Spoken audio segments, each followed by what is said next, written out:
ladies and gentlemen, I'm your host, Chris Crenshaw, and we are live from the 336 once again for episode 187 of the 815 Exchange. And ladies and gentlemen, boys and girls, you know, we are fresh off of one of the best months I've had in a very, very long time. Right? February, of course, was my month. We had my birthday.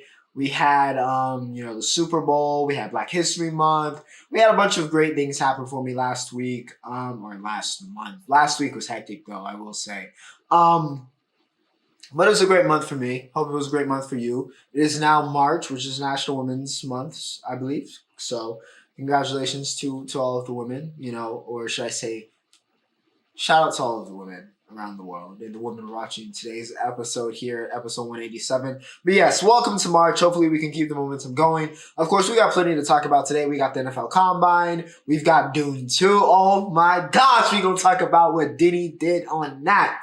Yes, sir. Formula One is back. We got NASCAR. We got college basketball getting down. Of course, it's the week before the tournaments really begin for the women. And of course, we got stuff to talk about there. But yeah, plenty to talk about. Wemby's going crazy in the NBA. So yes, plenty to talk about. As always, timestamps are embedded in the video and are provided in the description where you can find anything you're looking for. My social media links are also there, or you can just check them out in the outro. And as always, remember to like, share, and subscribe if you guys enjoying the content. But without further ado, ladies and gentlemen, did you really think I was going to make you wait for the NFL Combine? We haven't had an NFL segment in a month, and you thought I was going to make you wait for the NFL Combine? No, sir, because boy, oh boy, listen, I knew, you knew, we knew, chair knew, screen knew, camera knew, we all knew Xavier Worthy was fast. It was apparent if you watched the tape or saw any of him at Texas.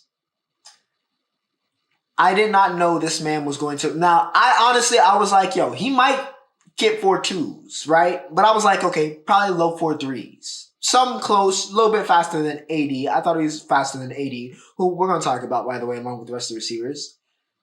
But I didn't expect a 4.25. And then he ran that. I was like, oh. And then he follows it up on the second run. Sometimes we see people improve. Sometimes we see people, they expended their energy on that first run. Second run might not be as well. No, not for X. And honestly, he could have walked with the 4.25 because that was impressive enough. But no, that wasn't enough for him. A 4.21 breaks John Ross's 40 combine record, and we have a new king of the 40-yard dash in the NFL. Madden, you better give the boy 99 speed. I knew X was fast. I did not know he was 4.21 fast. That was very impressive, and honestly, he needed it. He came in, I think, 2 inches under what he was listed at Texas. I think 15 pounds a little bit lighter. I think he was, 5'11", 165 is what he was listed at, which was not, what people were kind of hoping in terms of X. Of course, he has the production, he has the talent, and as, somebody who was undersized myself, I'm not saying that, that was like a truly bad, complete detriment, but he came in a little bit smaller than people were expecting. But for him to make up for that by running the fastest 40 ever, that's just one hell of a way to, honestly, just one hell of a way to make it up.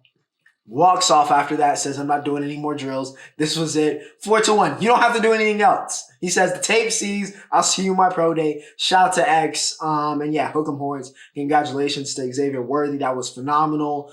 A.D. Mitchell had a very solid day. A lot of the receivers had a very solid day. Even baby McCaffrey, showed he was a little bit more than just a Nepo child. So, yeah, solid day from the receivers. Nobody really. Troy Franklin started a little bit, didn't really impress the same way. I think a lot of people were expecting him to maybe vault him a little bit higher into that first round, but still closed pretty well when we got into the drills. Ladd McConkey ran a 4.39, which, again, the 40 isn't everything, but I did not know he was that athletic. Of course, the comp is Hunter Renfrow, besides, just the stereotypical white slot receiver role that, he fulfills.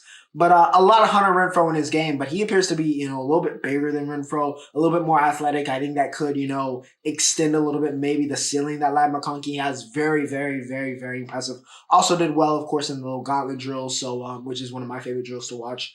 And one of my favorite drills, I think, that translate very, very well. Of course, Puka did really well in it last year. You saw what he did as a rookie. So, yeah, Ladd did his thing. Keon Coleman, of course, was the fastest on that gauntlet drill. Impressed. Didn't run a great 40, but I think for the type of receiver that Keon Coleman is, he's just a dominant jump ball threat. As long as he can create a little bit of separation, I think he tested really, really well and did a really good job. So yeah, shout out to Keon. Trying to think of any other receiver standouts that really kind of got my eye besides those three or those four that I've talked about. It was a really solid group. Of course, it's a really loaded. Rome did his thing, but Marv didn't, of course, test because he has nothing to gain. But yeah, Rome did his thing. Stayed after time, trying to get that 6.6 on the shuttle. But yeah, very, very solid performances from the receivers. Same thing with the running backs. Audric Estime, I think, was somebody that didn't have a great day, but I think that the rest of the running backs did kind of what we expected. Corum was very impressive. I think he did 27 reps on the bench preps. I mean, just it translates. It translates on the tape. So Corum, of course, he looked great in the Deuce Staley and just the rest of the agility drills. He's so quick, so fast, such a good cutter. And that's something that made him special at Michigan. Will probably make him very special as like a TD vulture. I've seen a lot of Doug Martin comparisons, which I don't think is too far off. He caught the ball really well. Guerrero, I think, was the guy who impressed the most of the running backs, running that 4-3 and then looking really well in the catching. Just killed the combine, honestly. He had the top vert. It was very similar to what Ben Sinnott did for the tight ends from Kansas State. Dominated the drills, over 40-inch vert, fast, very fast 40, dominate the shuttles, did everything, just kind of tested really, really well. So great job to Sinnott, and also great job, of course, to Isaac, who we were talking about. Marshawn Lloyd, fight on, had a really good combine as well. Showed how much he had improved at SC, catching the ball, did a really, really, really good job in those drills. And of course showed the agility, ran a 4.46, I believe. So yeah, Lloyd looked very good, improved his stock greatly. So I'm talking about he could be even the first running back off the board. It's a little bit of a weird running back class. There's nobody that's like truly elite, but there's a lot of guys that it's not necessarily like a bad, historically bad, like that Bishop Sankey class, but there's a lot of solid guys that could carve out roles, and it's just kind of picking out, who could be that guy that could become a star and maybe a little bit more than just like a role, a third down type guy. But yeah, a lot of solid RBs, but nobody's like truly looking like a star. But some guys that maybe, just maybe, in the right situation could make that happen for the big boys, man. Oh, yesterday, Joe Alt. I mean, Amarius Mims is by the way, before I get to Alt, a Mims, massive human being. We've known this since high school. Okay, he's a massive human being, ran a good 40, got to clean up the injuries, and of course he only started 8 games at Georgia, but all of the tools are there. But Joe Alt, oh my gosh, what a performance. To come in at the size with already what we have on tape from what he did at Notre Dame, he's looking like the first tackle off the board, in my opinion. A special combination of athleticism, size, intangibles. He's looking like a very, very good tackle prospect. I expect him to be the first one off the board, in my opinion, if people don't get kind of caught up in the whole Mims' size. A lot of the shout out to my Paulies, shout out to my Samoans, because all three of y'all held it down as well at the combine. So yeah, big boys showing up. Mr. Nathaniel Wiggins, all right, out of Clemson. All right, the Clemson Tiger ran a 4.28. Might be cornerback 1. He was already cornerback 1 in a lot of people's eyes, so this solidified it. But yeah, showing off the athleticism. Of course, also got injured after his 40. Needs to make sure that he's okay after that. But if that's the case and he's fine after that, then we're all good. But yeah, Wiggins might have stamped himself with that 40. Big boys on the D-line, linebackers, D-line, Peyton Wilson. Listen, if Peyton, and I'm not saying this just because he's a North Carolina boy, all right, and I got a rep for the state, and he went to state, but, not saying that, but listen, if he didn't have the injury history, I mean, look at what he did this year. Look at how he tested. I mean, he's not just a workout warrior. I did not expect a 4.4, and he was talking about he should have a 4.3. If he runs a 4.3 in Raleigh, come on now. I mean, he could be special. And a lot of people would tell you Peyton Wilson is special, but yeah, really like what Peyton Wilson did from a linebacking position. Trotter did as expected. The defensive ends, Chop Robinson is a freak athlete, as we knew. Jared Verse did what he was supposed to do. Dallas Turner looks like, he was a 5-star for a reason. Showed up a lot more on the sheets. over, compared to maybe like a Braswell and some of the other kind of Alabama D-line we saw a little bit in the combine. He lived up to that billing a little bit more. Wasn't as dominant as maybe like in the shadow of a Will Anderson, but Dallas still did what he did at Bama and did what we expected him to do, honestly, at the combine. So yeah, D-linemen did what they needed to do. They what had to be done. Shout out to Sam Hartman and his hair genetics. That is a top 5 grade on that. Quarterbacks, nobody really, flunked out of it. JJ had his moments where, you saw the potential, missed a couple throws.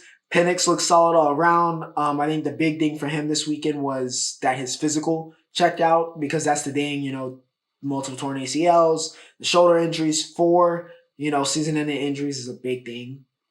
So for the physical to check out and it seemed like, he's fine. I think that was a really big deal in terms of Penix. I think it's a little bit unfair how much he's dropped, but we'll see. We'll see what happens there. Daniels, of course, didn't test. Drake interviewed. He was there. He didn't, test though. Caleb, of course, didn't test because once again, those guys have pretty much nothing to gain from this. So we'll see you at your pro day. Joe Milton has a cannon. We knew. Who else? Sam needs to, as much as I talked about hair genetics, the arm is a little bit of a concern for me. Not necessarily the accuracy, but if he can put enough oomph on it, I don't know if it was a little shaky. Devin Leary, by the way, had a really good combine as well.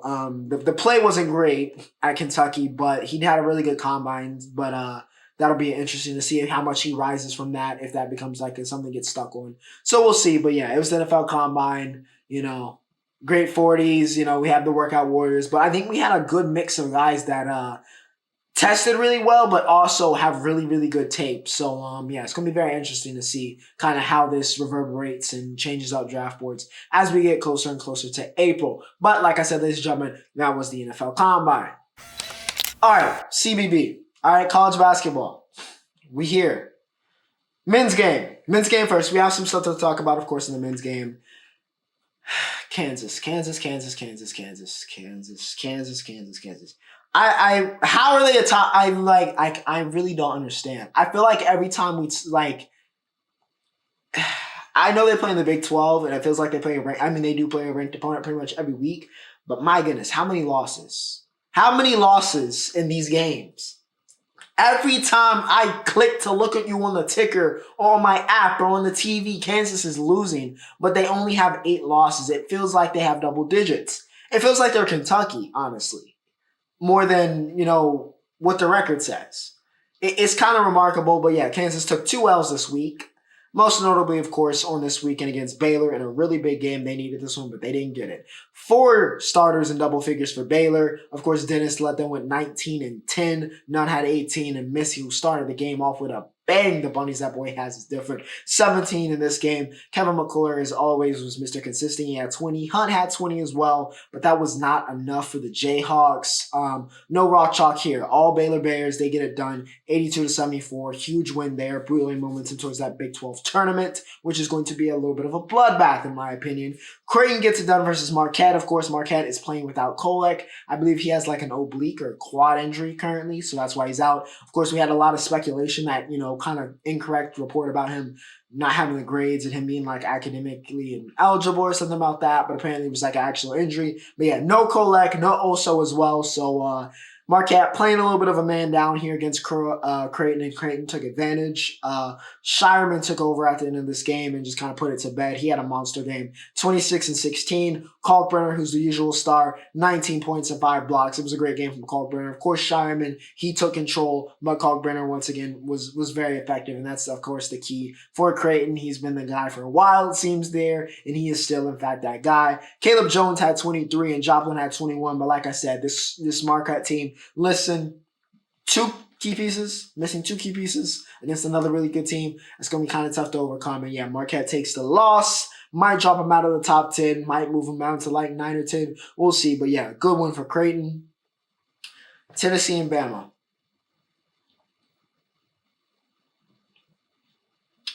There's been 2 guys, right?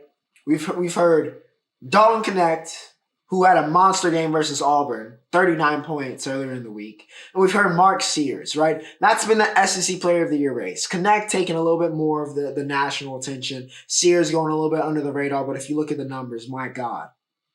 So it was a little bit of a battle between those two. And in the end, there's always this one guy we always talk about. When we're talking about Tennessee in a big game, we have to talk about one guy who shows up every time. Connect only had, I think, 12 points.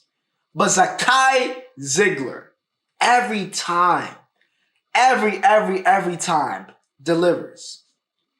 Delivers the goods in a game when the Vols need it. They got a really good team, multiple weapons. Of course, Dalton, National Player of the Year contender, probably still going to lose to Edie, but nonetheless. But Zakai Ziegler, and boy, oh boy, he was huge in this game as well. Mark Sears had 22, but like I said, Ziegler, he was that guy. It seems like he always shows up for Tennessee when it matters. He showed up in this game, was the charge that this Tennessee team needed. Sayers still had a very good game, but for the most part, the Alabama team held in check. Tennessee gets a huge win.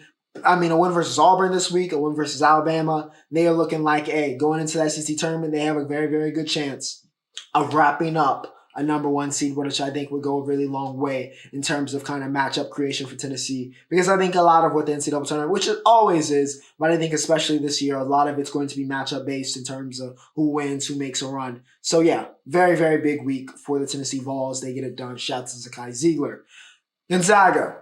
St. Mary's, listen, I mean, it's been Mahaney magic all year. Gonzaga fell off a little bit. St. Mary's took advantage. They finally get a regular season title. This game against Gonzaga is supposed to put the stamp on it. It's supposed to put the stamp that, listen, St. Mary's has taken over the WCC. That was what this game was supposed to be. Unfortunately, Gonzaga did not get the memo. They get the win 70-57. Ike. 24-10. He went, just destroyed.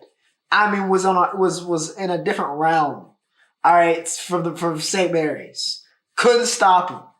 Couldn't stop him. He was an issue all game long for the Gales, and like I said, the Zags took full advantage of that. Ryan Nembhard, by the way, stunting like his brother. 20-10. The Nembhard family is, in good, they are royalty. They have to be royalty in Spokane at this point. But yeah, he has a big game. Mahaney had 15, but no magic. All right, no magic here. Gonzaga says, hey, you got the championship, but we're still here. We're not going anywhere. Tournament's going to be very interesting for them to see if they run that back. But yeah, for now, St. Mary's has the glory, but Gonzaga gets the win. The most expensive ticket in college basketball this week. Actually, the most expensive ticket in any women's college basketball game ever, I believe. Probably for the regular season. I don't know. There may have been a Final Four or something that was more expensive. But certainly for the regular season in history, of course, came down to this massive tilt between Iowa and Ohio State. Of course, Ohio State was able to take down Iowa in OT earlier this year. Of course, that was the infamous game where Caitlin got, they stormed the court. Caitlin got injured after the game after dropping 45 on their head, but Cody McMahon could not be stopped. All right, so setting the scene here, we got J.C. Sheldon, who is a problem, first rounder in this coming draft. Cody McMahon, who of course is taking a big step up. Celeste Taylor, Taylor Thierry, like Ohio State's loaded. All right, the number 2 team in the country. They were on fire. They won the Big Ten regular season. They were, some people said they were the biggest threat to South Carolina, which they may have very well been, or maybe still are. But they had to go into Carver. All right, and there's a little bit something different about Carver. There's a little bit something different about Kinnick. And I'm starting to think there's just a little bit something different about the University of Iowa. When they really embrace a team, there's just something different in the air. So while Ohio State in all of their glory and all of their success walked in maybe on a paper basis, the favorites going into this game, they still had to face the undisputed best player in the country in her home, Caitlin Clark. How will she perform? Of course, sitting 18 points away from the all-time record, taking it away from Pistol Pete Maravich. Could she do it? And most importantly, with an Iowa team that had taken 2 losses in their last 5 games, people wondering whether they can even make it to the Final Four. Are they an Elite 8 team, right? What's going to happen to Iowa? Are they on upset alert going into the tournament? Where do they stand? a lot of expectation. We have Jake from State Farm. We have Travis Scott in attendance. We had Nolan fucking Ryan in attendance. How would the biggest star in the sport perform? And well, she had a little bit of an off game scoring wise, but Caitlin Clark was very much so the best player in the world. And Iowa once again looked like one of the best teams in the country as they enact their revenge against the Buckeyes and they get the win 93-83. They pretty much led wire to wire. She said it was a pretty dominant performance. I would have to agree. Caitlin goes 35-6-9. And like I said, it was a little bit, I know, 35-6-9 is a little bit of an off game for Caitlin Clark. All right, she only shot 10 for 26, 6 for 17 from 3. The shot wasn't really falling. She blew a little bit too many layups. I will say, all right, as great as and a generational prospect that Caitlin Clark is, that we've never seen before, I will say one of the things I do want to see Caitlin do a little bit better in this week towards the WNBA, which she declared for this week, is she needs to get a little bit stronger. I mean, she's strong and she can back people up and she can get buckets that way, but she needs to do it and finish in contact a little bit more consistently. I feel like she looks for the foul a little bit too much when she draws. She can get to the basket. She's got the handle. She's got the... But when it comes to finishing, she smokes way too many layups. She could be averaging 40 if she connected on some of those layups, honestly. Could be dropping 40 a game. So I think once she may very, naturally will get stronger. But if she can finish at the rim just a little bit better, more consistently, that's just another tool to the greatest offensive threat we've seen in college basketball. It's just another tool in her basket. But yeah, that's one thing I would love to see her improve. But yeah, she did not have the greatest shooting night yesterday, but my goodness, she looked every bit the greatest playmaker in the game today. All right, she was the absolute best playmaker in the country, and she proved it yesterday. Even though she only had 9 assists, the passing was otherworldly. All right, the court vision, it was on. All right, it was on. It is very rarefied air where you find somebody that is not only the best scorer in the country, but also the best playmaker. But that is what we have here with Caitlin Clark, and it is what makes her the best player in the country. And it has made us sing her praises on and on and on, and we will continue to do it, so on and so forth. But yeah, Caitlin, huge in this game, but I think the MVP in this game really for Iowa was Hannah Stuelke. She is the X factor. When Hannah plays well, when she finishes at the rim well, when her and Caitlin are dialed up, I think that is the thing that can elevate this Iowa team into the elite. When she stays out of foul trouble and when she plays with the efficiency, when she's finishing, she's playing with the toughness, right, that she played with in this game yesterday against Ohio State, where in the previous game, Cody McMahon, they seeked out Hannah Stuelke in that game. Cody McMahon went ballistic. And they really flipped that on their head this game. So, credit where credit's due. I think Hannah was the X factor. She was the real MVP. 23-9 for her in this game. And, of course, I think she changed it. All right, she changed it defensively. She changed it offensively with what her and Caitlin were able to do. And I think that is the thing that Iowa's going to need more of. And Stuelke to really set up and really be able to take over that, that hole that was left by Monica Cesano leaving last year. If Hannah can truly fulfill that, this is a completely different Iowa team, a very dangerous Iowa team with you already having a player like Caitlin Clark. So yeah, shout out to Hannah. JC Sheldon is a phenom, 24-9. She was great. All right, she was great. Got a little cold in that second half, but she's every bit the star that she's supposed to be.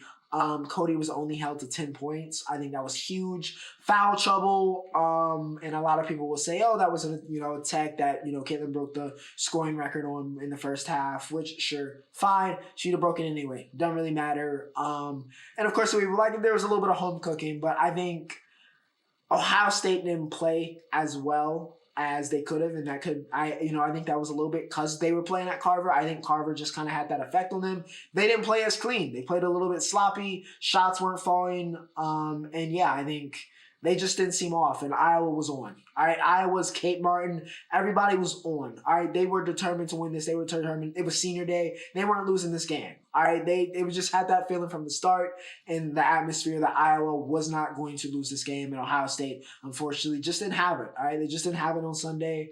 But that is not the end of the world. Of course, we got the Big Ten Championship tournament going on this weekend. So we will see what happens, and I wouldn't be shocked to see Ohio State maybe get their own form of revenge, but we will see.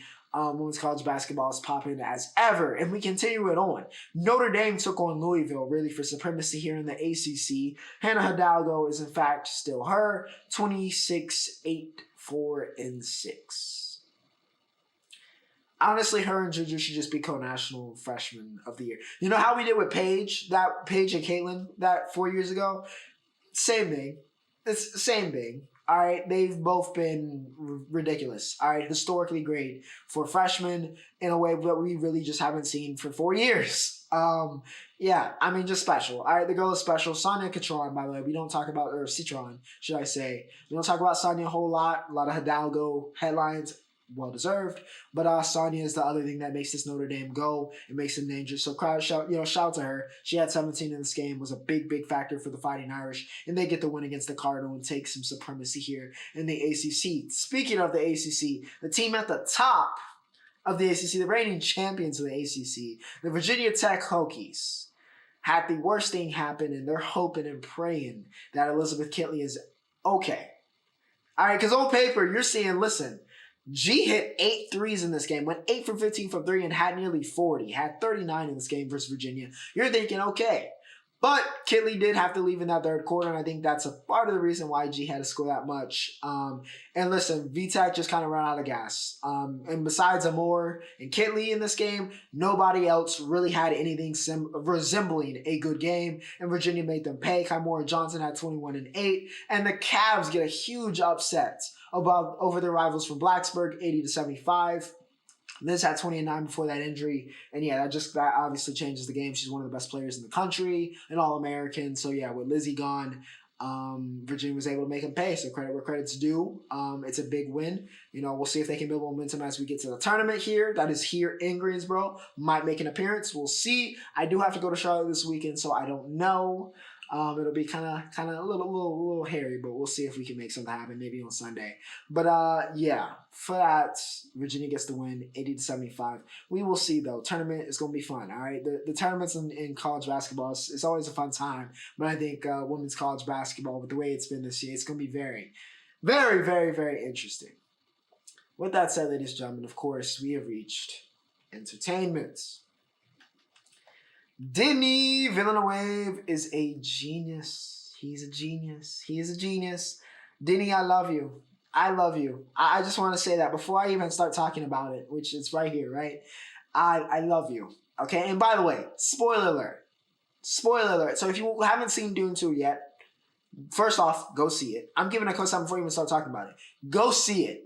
And maybe even like me, because I want to, go see it multiple times.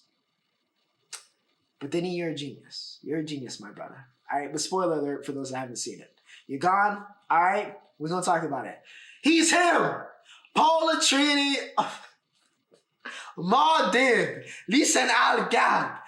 Paul Artriedes is him. He's him. Listen, and Timothy Chalamet is exactly who we said Timmy is. Timothy Chalamet. All right? That scene, y'all know exactly. I mean, really, we could talk about a couple different scenes. But I'm going straight to the one where after, he's drinking the water of life and now he's, embracing his role as the savior, right, of the freedmen. As Lisan Al-Gaab, as the Maldiv, right? As that guy. When he walked in there and he said, your mother's feared of, your mother's taught you. Fear the moment. That was that whole speech. And then he started, and then oh my. Could have brung a brother to tears. That was literally, I think I peeked up. I think I was like, yo, he's him. I ain't got actually mad at the words that he was him. All right, because that was such an incredible scene. An incredible scene. I'm honestly, oh my gosh. That entire third act, by the way, was phenomenal. But that particular scene where Paul talks to the Freeman and really takes control there, with the fear of the moment, your mother's warned of my return. That whole thing was just so well executed, and Timmy did a really good job flipping the switch from this, reluctant leader who just wanted to, be included with the Freeman, showed a little bit of the boyish charm of Paul, to flipping on to this, ruthless, feared kind of leader of this rebellion, and this to-be emperor. I think he flipped that switch excellently in that second half, even that third act, and starting there. I mean, really even started when he pulled up on Raban through the dirt. Oh, do the dust storm, excuse me. Timmy went crazy. All right, so everybody, every great young actor, by the way, was in this. Oh my goodness, the scenes with Fayed, by the way, Austin Butler, incredible actor. The range.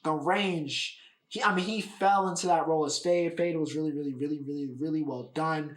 I was wondering how they were going to do with him, kind of really only getting his chance in this movie to be, a worthy villain. He was a worthy villain, and he was almost like a sympathetic villain because we got to kind of understand a little bit of his backstory. The B'nai Gesserit were ruthless and scheming and everything I wanted. Rebecca Ferguson is her. I'm in love with that woman. And Lady Jessica was absolutely terrifying. The Aaliyah shout out was really cool with Anya Taylor-Joy, even though they kind of spoiled it through her kind of showing up at the press tour. But it was still cool the way they did Aaliyah. I think the way she's done in the books, of course, is she's born before she actually kills the Baron, by the way, which was another super hard scene for Paul and Timmy. But she has this like child and she's pre-born, right? And she can talk and all that stuff. I think that'd have been a little bit, I know we're in sci-fi, but I think that'd have been a little bit too disorienting for the general public and the weirdness. So I think it was better for her to just talk to Lady Jessica. And then even though I guess it somewhat takes away from the revenge of Paul killing Fayed and getting his revenge for his father against the Harkonnens there, I think it still was a very great moment of Paul just straight up getting his revenge by killing the Baron, going up and then going to the Emperor and saying, I'm taking your spot. And I'm taking your daughter. I think that was incredibly hard. Chani is the voice of reason, by the way, and just kind of, he's not the savior, and just kind of watching the fall of that and the emotions there. Zendaya did a great job. It's such a phenomenal movie. All right, Dune 2 is a phenomenal movie. All right, Florence was great as Princess Erlen in the limited time we had her. I'm missing a million other people that were great actors. Stilgar. Xavier Bardem, by the way. Stilgar was the greatest hype man, ick eater, or whatever you want to call it, of all time. All right, of all time. I mean, and it was haunting, but also it was crazy to see how a friend became a fanatic, which is very close to the actual quote from the actual book. But yeah, it was just crazy to see how Stilgar fell for that, but also the comedy kind of laced into that role and how well Bardem did. Of course, Gurney was great as well, and Josh Brolin. And listen, all right, Denny did his thing. Everybody did their thing. Dune 2, one of my favorite movies, I think, of all time, off of first watch. It was that good. All right, it was that good. Go watch it. It was great, okay? Music. Okay, music. I'm watching Love is Blind, by the way. If you're watching, you don't know a TV show I'm watching, it's a mess. They were in the 704, but it's a mess. But music, Tony Montana, Skepta, Portable. Hadn't heard of Portable before, but Afrobeats, Skepta always is able to kind of flow in that seamlessly. That was once again the case here. All right, once again the case here. Skepta's doing a really good job building and building and building and building towards this album, which I thought we were supposed to get already, but we're probably going to get this month. So, yeah, be on the watch out for that. But, yeah, Skepta did his thing. Headie One did his thing as well on socials. By the way, I didn't realize, but, yeah, both British rappers this week. But because I didn't listen to Himothy by Quavo, and I didn't listen to whatever Dirk dropped. I didn't listen to either one of those, but I was overseas, I guess. But yeah, Socials by Headie One, more fire. Of course, yeah, one of my favorite projects last year. We'll see if we get another one this year. Of course, that one was featuring K-Trap. We'll see if we get some solo Headie One this year. But anyways, Headie did his thing. Socials was fire. Skepta did his thing. Tony Montana was good. And Dune 2 was that. Oh my gosh, didn't he ever go? And ladies and gentlemen, we're here at the main event of the evening. And of course, that is Shooty Hoops, NBA. All right, Bron. The Lakers and the Warriors, who we're going to literally talk about with the first two topics here in this segment. They're just they're just hot potatoing 9 and 10. I mean, they got the play-in on lock, but that's about it. All right, if one of them gets too close to the 8th seed, they just start losing. Right? Lakers get hot a little bit, start looking like, oh, they might not have to be in the play. Oh, no. Can't do that. Same thing with the Warriors. Build any type of momentum, and then it's time to get, lose by 50. But we'll get to that. But before that, let's talk about the positives with the Lakers, all right? Besides them, losing every other game. And that's Bron becomes the first man in history to 40,000 points. Again, what more can I say that hasn't been said already about King James, GOAT James, whatever you want to call him? Of course, I am, even though Bron is my favorite player of all time, I am of the Michael Jordan is the greatest player of all time. But I feel like I need to add now, followed by LeBron James. I feel like, if you argue that Bron is the GOAT, I feel like it's kind of hard to argue against it at this point. 40K, 10K, and 10K has never been done. Even the lesser versions of that as you go down have never been done. All right, he's one of one, once in a lifetime, beyond generational. King James, one of the, if not the greatest to do it. So yeah, if you argue that, honestly, I'm not gonna argue because honestly, men lie, women lie, numbers don't, and statistically speaking, let's be real, LeBron James is the greatest player of all time. From a pure number standpoint, he is the greatest player of all time. And yeah, this is just another kind of achievement that we all were like, yo, this might happen one day. And now we are here and it has happened and it is just incredible. 40K, 10K, 10K is ridiculous. But yeah, shout out to Bron. Thank you for giving me memories to last a lifetime. And I'm so glad that this is the era I was born in and I got to kind of watch this from start to finish. So yeah, shout out to Bron, 40K. No shout out to Golden State. Nope, nothing good to say about Golden State. I will say one good thing. Congratulations to Chef Curry on a fourth baby. Unfortunately, that was the only good thing to happen.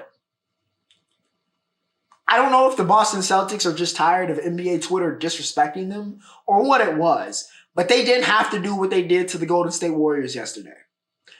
140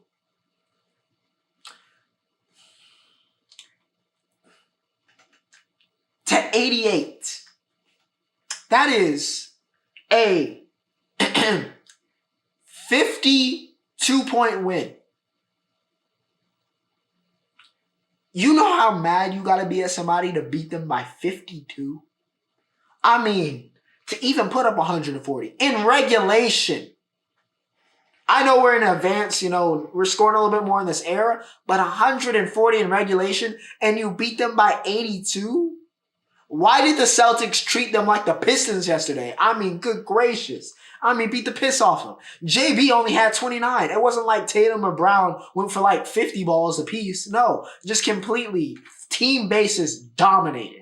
Celtics made a statement. They made a statement yesterday. It was an execution on live television. Beat them like they stole something. But yeah. Boston exercised some demons. They were tired of all the slander. And boy, oh boy, Golden State. What a way for the run to end. What a way. What a way. Houston. All right, the Suns are on fraud watch. It might just be frauds. All right, they just might be frauds at this point. I'm going to be honest with you. Especially in the West where they probably weren't making it anyway. But they got exposed. For just the lack of a better word, they got exposed versus the Rockets on Saturday. 118 on 109. When Jalen Green... Every time I'm out and I finally can see that, you know what, JG just might not have it.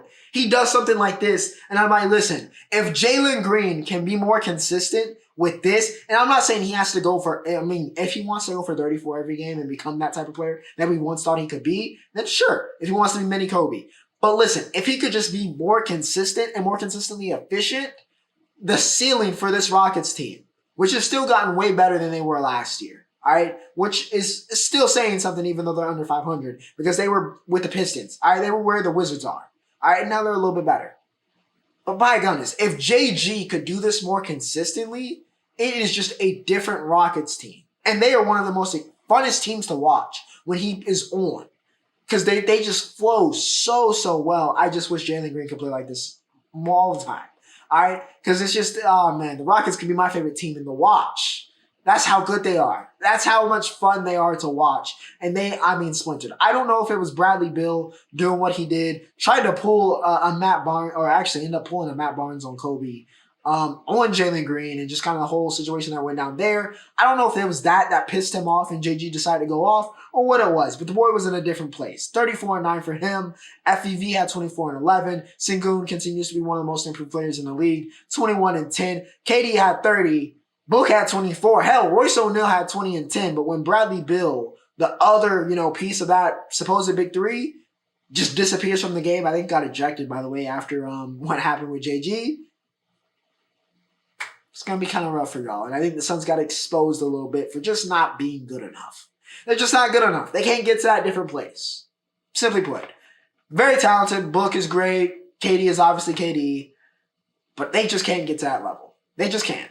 I'm sorry, they can't. They don't got it. All right, they don't got it. If you lose it to the Rockets like this, you don't have it. Bill does not have it. I don't know why it didn't work, but it didn't work. Okay, it didn't work. Suns, we'll see if y'all can pull out of this pit, but I think y'all are destined for a very early playoff exit. Rockets, JG, just play like this more, and y'all could be a playoff team. All right, just to start. All right, y'all can be magic. Okay, just please more consistency. You know who's been very consistent? Yeah, that generational, 7'5", 2K Demigorgon that is from France, that's just kind of roaming around San Antonio currently. Yeah, he's been real consistent lately. And it's been slightly terrifying because he just destroyed the Pacers. And that's not the only team he's been destroying lately. 31, 12, 6, 5. That's a 2K stat line. But he's doing this on a game-to-game basis at this point. The man in his last 10, Wemby, 23, 10, 5, 5, and 2. That is, and I repeat, 23 points a game, 10 boards a game, 5 assists a game, 5 blocks a game, and 2 steals. That's like early pre-superstar Joker points, rebounds, assists. With, best defensive player in the world defensive numbers. By the way, shooting 50, 44, and 85. This is ridiculous. This is ridiculous. What do you do to stop this man? There's nothing you can do. Too big, too tall inside. Too good of touch. Send him to the perimeter. He'll knock down the three consistently now. Hell, he's just pulling up threes comfortably now. Defensively, always been a problem. Wingspan, he's got great shot blocking instincts. He even gets steals now. He's getting stronger. He's figured it out. And now he is looking every bit the generational prospect we were promised. All right? Like I said, Lord forbid they get him a Trae Young or some type of good point guard. It's over. It's over. Let them get a good facilitator as the second star. It's over. Wrap it up. League is, okay? It is Wemby's time. He is the heir to the throne. Because, last 10, bro. It's been special. It's been special. I was talking about how much fun the Rockets are when JG is on. It's been very fun, win or lose, to watch what Wemby's been doing.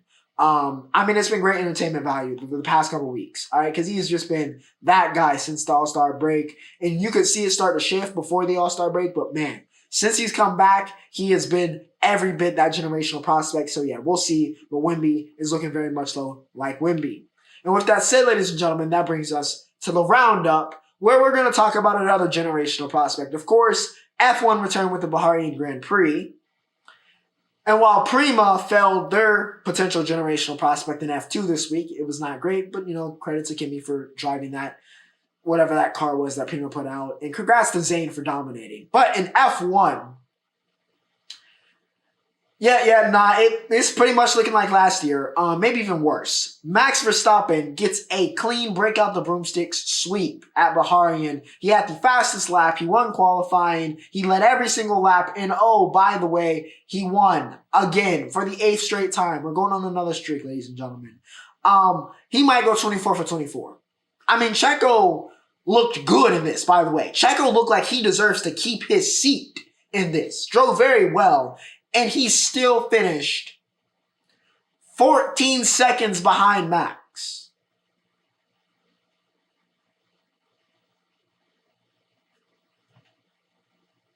I really grown to love F1.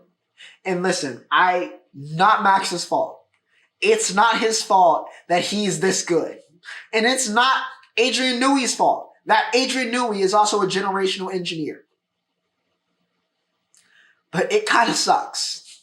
It kind of does suck from a competitive standpoint, from an entertainment standpoint, because that was a snoozer of a race, with all due respect. All right? It sucks. But I also respect greatness. But man, it sucks. All right? Man, it was a 7-second lead in 10 laps. And you just knew, that was the season. That was the season. In 10 laps, the season was decided. That's the gap right now. Ferrari was better than last year. I mean, still came up with new issues. Charles had no brakes for half the race, which was an issue because he started P2 when he lost all that. But Carlos, fighting for his life, by the way, drove really well. Got a P3. So he was the other non-Red Bull to hit the podium. But yeah, it's just looking like another season of the Max Verstappen podcast. Which sucks, but also credit where credit's due. We're watching history, all right? We're watching history. It sucks, but we are watching history. So yeah, shout out to Adrian Newey because he's a machine. Shout out to Red Bull as a team because they are a machine. And shout out to Max because he's generational. And congratulations on yet another World Drivers Championship. Another WDC. That's number 4? Number 4, I think it'll be this year for Max. So yeah, congratulations to Max on winning the World Championship. Kyle Larson dominates Vegas in a pretty similar fashion, honestly, to Max. He led every single lap. I think he also won qualifying. And if there was a fastest lap, actually there is. Kyle probably was not too far off. But yeah, Larson, he loves Vegas. That was a cute celebration with the kids at the end. But yeah, he dominates. I do want to give a shout out to my boy, Raja Caruth. HBCU grad. We're currently still in at Winston-Salem State. I've also met Raja. Shout out to the boy, one of the, top young black drivers in the sport, regardless, really just in racing, really trying to come up in NASCAR. He got his first career, I think, Truck Series win. So yeah, shout out to Raja. Love to see that. A boy repping for the 336 and also just for us brothers in NASCAR. So yeah, shout out to Raja. That was really cool to see. Vinicius Oliveira, which by the way is a great and an iconic Brazilian name, by the way. Almost caught a body at Fight Night this past weekend. In round 3, Sopaj, very young, promising. I won't say very promising after yesterday or Saturday, but promising. Had a really good round 1, dominated round 1. Round 2. It just all fell apart. And you probably could have just thrown in the towel after round 2, but they trotted him out for round 3, and Oliveira delivered one of the greatest KO sequences in the history of the sport. All right, a vicious leg kick, hit you with a left, and once you hobble over to the fence where you can't really see because you turn to the side, I'm going to hit you with this gorgeous flying knee, and you are now face down, sup, you know the rules, okay?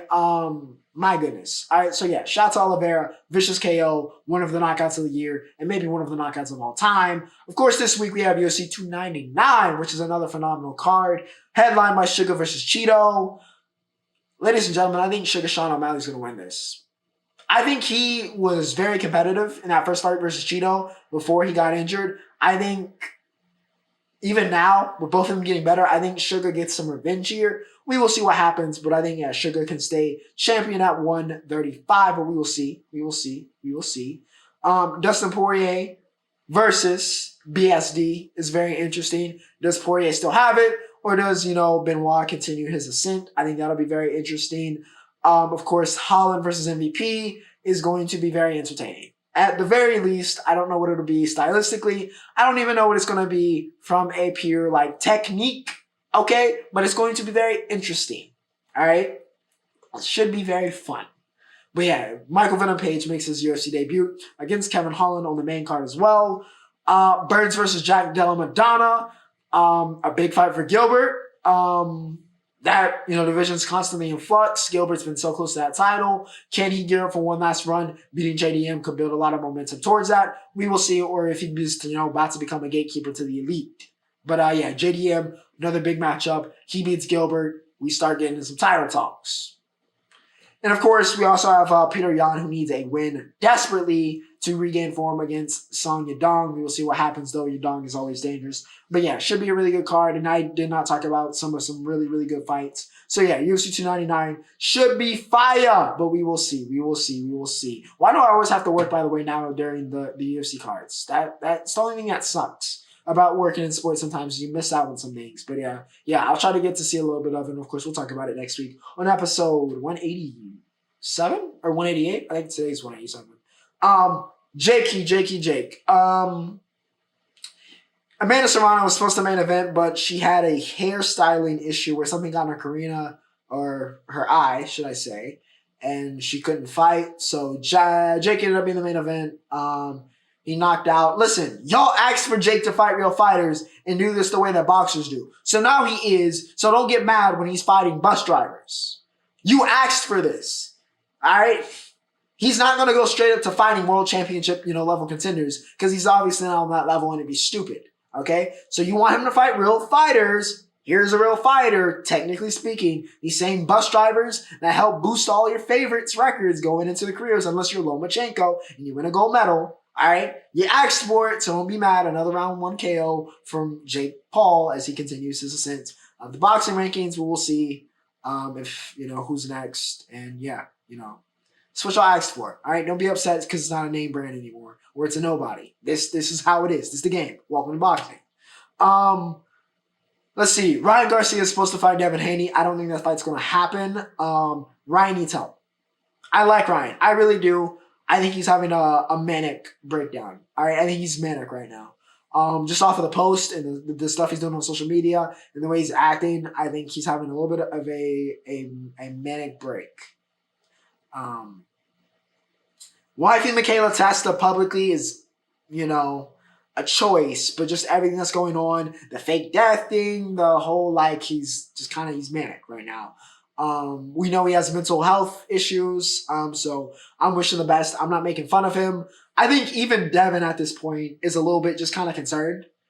I think he's trying to sell a fight, but he's also a little bit like, I don't want to fight you when you're going through a manic break because it just sours what the win would be and what the fight could be. So I think he's more pissed off about that. But yeah, Ryan needs to go get help and go to a therapist or get a better therapist because whatever he's doing right now, I don't really like. I'm wishing for the best, of course, for him.